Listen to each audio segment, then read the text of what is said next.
ไปพี่น้องเนาะอ่ามาฮอดเรือนฮอดซานแล้วพี่น้องเอ้ยเนาะทักทายสบายดีพ่อแม่พี่น้องเบัดสุขุทุกคนพี่น้องเอ้ยมาฮอดเรือนแล้วมาแบบจวดจ้าดเลยอ่าพอดีชาวใบเฟิร์นโทรบอกว่าบ่สำบายก็เลยจวดมาเลยพี่น้องเอ้ยเนาะขั้นแรกว่าสิมาบ่อื่นก็เลยมามื้อนี้เลยเป็นห่วงอันเมียเนี่ย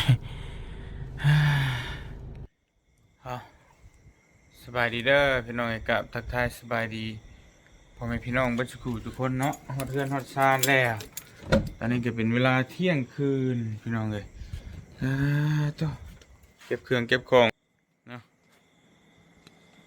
อายุอัญญะอยู่บ้านนี่พี่น้องเลยบินเดียวมาผู้เดียวเลยจวดมาเลยพี่น้องเลยเบิ่งก่อนพี่น้องนอนนะบ่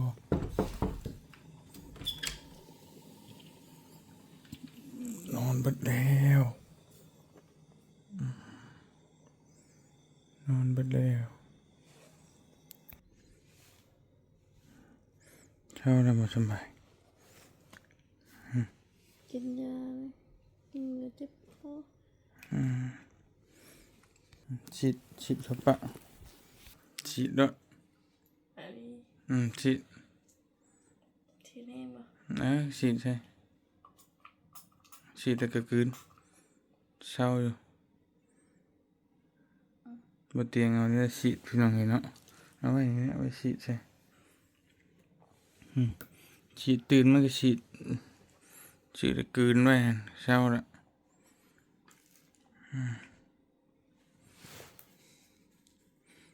เจ็บคอวิดานขึ้นแบบเบาเตียงมื้อนั่นแหละเจ็บจะนอนอย่างเดียวนอนแล้วละปลุกนอนแล้วปลุกลุกนอนแล้วเดี๋ยนอนไหนคอยกินยากวนคอยยังนอนอันนี้ต้องแยกเลยนักนางคนนี้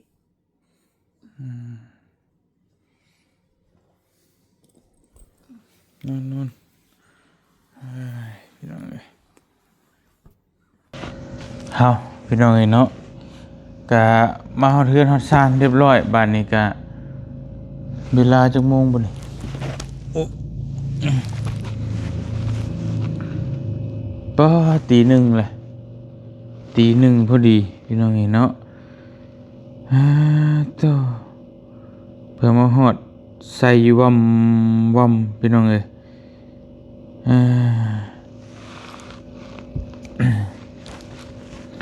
เพื่อออกมาแต่พุ่นก็ประมาณ6-7 โมงเนี่ยบอกทุ่มหนึ่งนะ2 ทุ่มออกมาแต่บ้านน้องเมฆพี่น้องเนาะพอดีได้ยินสาวใบเพิ่นว่า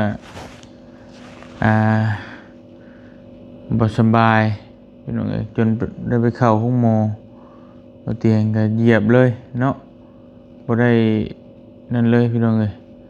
บ่ได้บอกทีมงานเลย ก็ส่งบอกน้ำหลังเนาะมาฮอดเรือนฮอดซานเรียบร้อยพี่น้องก็เป็นห่วงแหละเพราะว่าจะเป็นไข้แห้งเนี่ยจักลูกเต้าก็สิอยู่แบบใดนะเพราะว่านอนต้องนอนน้ำเมลูกก็ได้เนาะเพราะว่าพอตู้ไม่ตู้ก็เอาบ่อยู่นะน้องเจนนี่นะพี่น้องมานอนน้ำเมวันนี้เมไข้แล้วจะไปสิเบิ่งนั่นแหละมีผู้เบิ่งลูกเบิ่งเต้าเนี่ยก็เลยพากลับมาเลยพี่น้องตะกี้ไปอีกมื้อ2 มื้อพุ่นแหละสิมาเนาะแต่ก็นี่ก็เลยเมียบ่สบายก็เลยกลับมาก่อนพี่น้องมาฮอดบ้านฮอดเรือนเป็นที่เรียบร้อยเนาะจังได๋ก็ขอบใจขอบบุญขอบคุณหลายๆ FC ที่ติดตามแล้วก็ฮักแพงให้กำลังใจตลอดมาพี่น้อง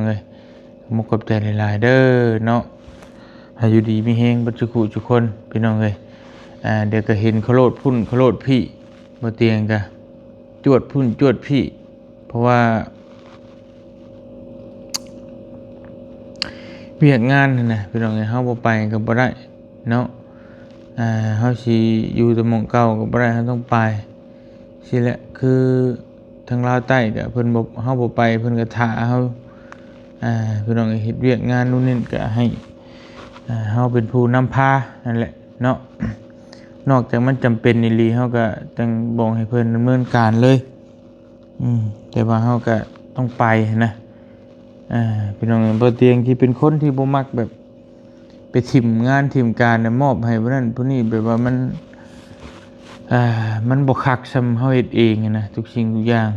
เนาะคือเพิ่นว่า10ไม้แม่นบ่ทอมือบ่ายพี่น้องเนาะก็คือคนอื่นเฮ็ดแทนมันก็บ่คักใจเฮาน่ะเว้าแบบง่ายๆวันนี้ก็เลยมาพี่เลยก็มีงานอยู่ซิโปนได้สิไปช่วงไหนสิไปซิโปนอีกแต่ว่าพาแม่ไปพอกไตเปลี่ยนเบาลี่ก่อนก็เปลี่ยนกันพี่น้องเนาะพังเบิ่งอาการเบิ่งแม่น้องบิวลี่คล้ายๆก่อนจังว่ากันพี่น้องเนาะก็เป็นไข้นี่แหละก็มาเบิ่งยันเพิ่นเป็นแห้งนะพี่น้องเอ้ย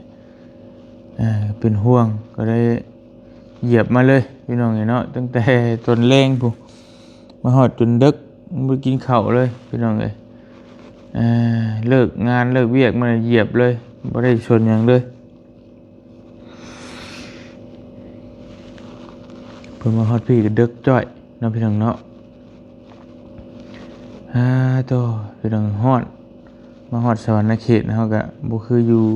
ลาวใต้อากาศเย็นคักๆมาพี่น้องฮ้อนแล้วพี่น้องอยู่บ้านนี่เนาะถือว่าโอเคอยู่เริ่มสิ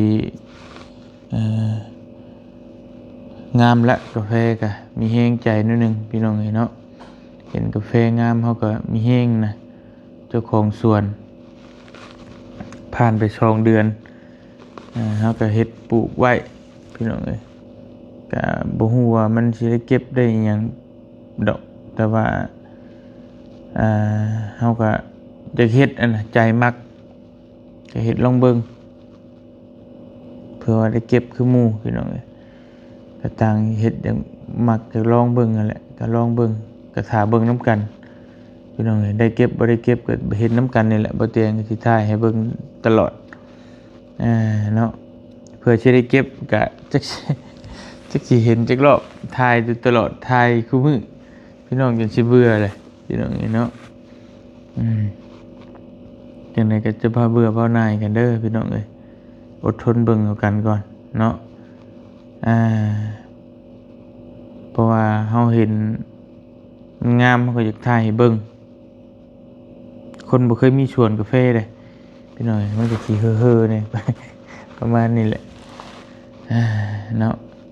ก็อีกพุ่นแล้วบาดนี้ก็โดนเติบเพื่อสิได้กลับลงไปอีกพี่น้องเนาะเพราะว่าขึ้นมาเก็บเวียกเก็บงานเท่านี้ก็โดนเติบเพื่อสิได้กลับลงไปอีกให้น้องเมฆอยู่บ้านเบิ่งบ้านเบิ่งเฮือนเฮ็ดเฮือนที่ชานให้มันแล้วมันทั่วแล้วจังว่ากันพี่น้องเพราะว่าบ่เตียงก็บ่ได้ไปซิโปนนี่ก็จักมื้อแล้วบ่นี่ยังสิขึ้นอยู่ซิโปนนี่อยู่สิกลับลงพุ่นลงพี่ก็จังว่ากันอีกเทื่อนึงนะพี่น้องเนาะก็ได้ก็ขอขอบใจขอบคุญขอบคุณหลายๆอีกเทื่อ FC บ่ทุกคนที่ติดตามแล้วก็เป็นกำลังแรงใจให้บ่เตียงโดยตลอดมาบ่ว่าสิขึ้นเหนือล่องใต้ก็เป็นกำลังใจให้บ่เตียงตลอดบ่เคยปะบ่เคยทิ่มขอขอบใจให้อยู่ดีมีแฮงบ่ทุกคนพร้อมครอบพร้อมครัวเนาะเดินทางไปทางใดก็ตลอดปลอดภัยเด้อสาธุขอบใจหลายๆพี่น้องเอ้ยเนาะไปบ่เตียงก็ไปหารับหานอนก่อนไปพักผ่อนก่อนบ่ไหวแล้วเมื่อยบาดนี่พี่น้องเอ้ยปริมาเห็นชาวไปเพิ่นมันคล้ายๆนี่ก็โอเคก็เป็นห่วงนั่นแหละเนาะยันว่าเป็นนักนะพี่น้องเอ้ยก็พากลับมาเบิ่งเพิ่นเพราะว่าบ่จะปล่อยไปโดนแล้วยันบ่มีผู้เบิ่งนะแม่ก็ป่วยอยู่มีแต่ลูกเต้าหั่นเท่าเงินก็ไปดำนาชาวท้องนั่นแหละบ่ได้เบิ่งช่วยกันก็ได้เนาะไปรับไปนอนก่อนพักผ่อนอยู่ดีมีแฮงมื้ออื่นเจอกันพี่น้องเนาะส บายดีเด้อพี่น้องเด้อ